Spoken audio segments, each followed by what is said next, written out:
The arrival on our phones and laptops of the new chatbots caused a surge of media attention and public interest in artificial intelligence. But why? Because chatbots have been around for a while, and so too has artificial intelligence. So what's new about the experience that we're experiencing now? Well, what's new is that the old chatbots were prescriptive. They were looking out for particular questions, and then they had a set of predetermined responses that they could give. But the new chatbots like Bing Chat and Bard and ChatGPT, they are generative AI. They're generating the responses that you get, and they're doing it for you right there and right then. That means that the answers are just for you. It also means they can be a little bit unpredictable. You may not get the same answer twice, and sometimes the answer you get can take you by surprise. More about that shortly. But meanwhile, these new chatbots came with a tag. "Ask me anything," said the text alongside the chatbots. And so we did. At once, the age-old questions about AI seemed even more real than before. What are these bots for? What are they going to do? Are they going to outsmart us, be more creative than we are, take away our decisions and leave us following their footsteps? So I'm going to talk to Phil. I'm going to ask Phil about the question that is on the poster, those of you who came in response to the poster, particularly that idea of, can an AI be a friend? I used to fret about that from the philosophical perspective before we had AI. Now it's here, it's really changing how I even understand the word friend. I start to think, well, I suppose my bike was my friend when I was at university. It was always there for me. It was very reliable. When it stopped working, I couldn't bear to give it away or put it on the scrap heap. It had got me all the way through college and university. It was my best friend. So if we can be friends with a bicycle, then no wonder it's easy to form attachments with these chatbots.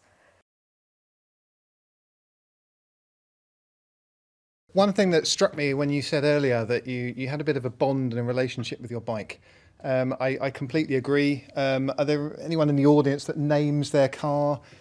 There's a couple of brave hands that have gone up. I'm the same. My car's called Flo. It's ridiculous. But you do form these attachments with just random things. You anthropomorphise things. Yes. I said it right that time. Yeah. And one of the reasons we might do that is because of this sort of biological need to have social communication. We've got this evolved that we need to speak to people. It's fairly important for things like procreation, but also for survival.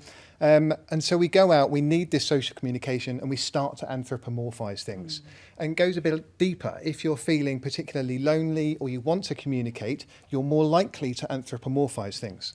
Now, as you're going along, you start to anthropomorphise your car, your bike, anything that's around you. But if you've got something that is fairly lifelike, and if something that you can have a decent conversation with and can give you opinions, you can't help but just turn it into some human, and you form these relationships and bonds to them.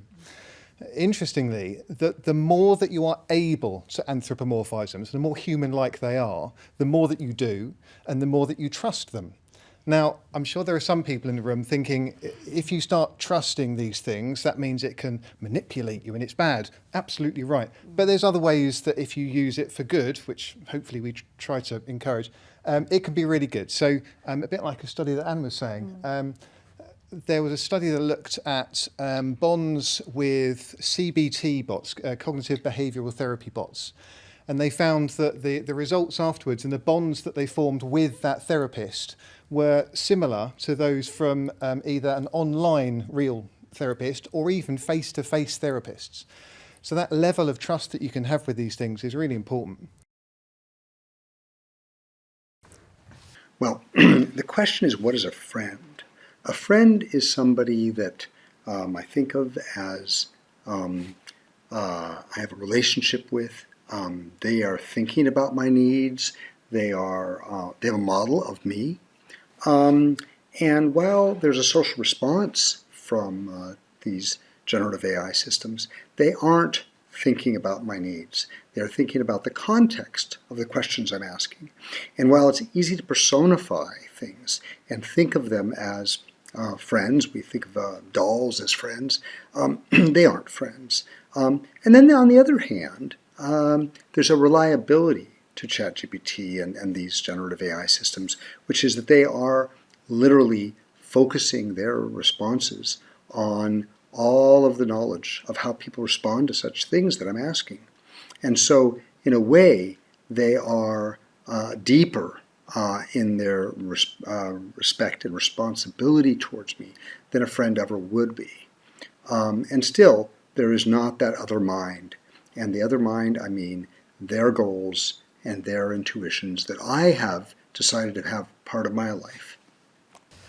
I think it's a tricky one because the mindset is it's still artificial. However, there's some interesting research which was done before COVID, which actually universities were trialling a chatbot for people with mental health and in distress.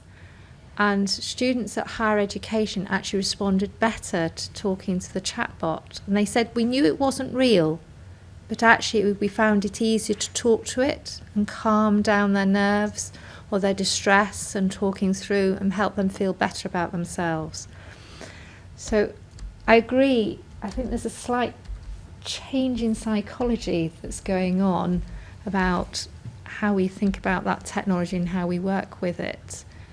But as an engineer, we probably still think of it as a tool, but that's our mindset and how we operate. So when Phil and I got together and had our first conversation around personality, AI, and copyright over a cup of tea, I can tell you there were a lot of disagreements as well as alignments. We talked about things like how good a friend is this friend going to be if one has to pay a subscription. So one will have a lesser friend and a better friend because of subscription. So, a better cheater, or the best cheater because we can afford to. And today, we published our guidelines on the use of AI. And one of the things that came out was parity and equality amongst our students. This is my big concern. The loss of creativity, that we're going to raise questions around the digital divide. Are we going to consider this, or unless the institution is willing to subscribe the best generative AI?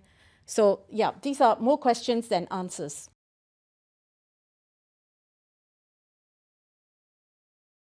I'm just going to say there's so much of euphoria around the use of generative AI. As a lawyer, I'm going to come in with the doom, gloom, and the skepticism. There is no algorithmic creativity. Creativity, as a lawyer, copyright law says, it requires human intervention. Can I just add a little bit more to what Barry has said? So if you look at Section 3 of the Terms and Conditions, which I'm sure all of us have read,